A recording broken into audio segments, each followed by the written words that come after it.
Limonni siqib, pomidor kutmayapmizmi? Odatda ta'limda biz o'quvchilardan juda ko'p narsani kutamiz. Lekin o'quvchilar bizni aksimiz. Ota-ona va farzandlarning aksi.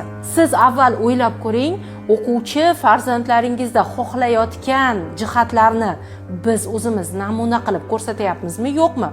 Telefon o'ynama deymiz, o'zimiz telefonda o'tiramiz. Ko'proq kitob o'qigin deymiz u umuman qo'limizga kitob olmaymiz. Gap qaytarma, ovozingni ko'tarma deymiz u, lekin o'zimiz buni aksini qilayapmiz. Hattoki yolg'on gapiryapsan deb o'zimiz esa damma-dam ularga ko'rsatib yolg'on gapiryapmiz.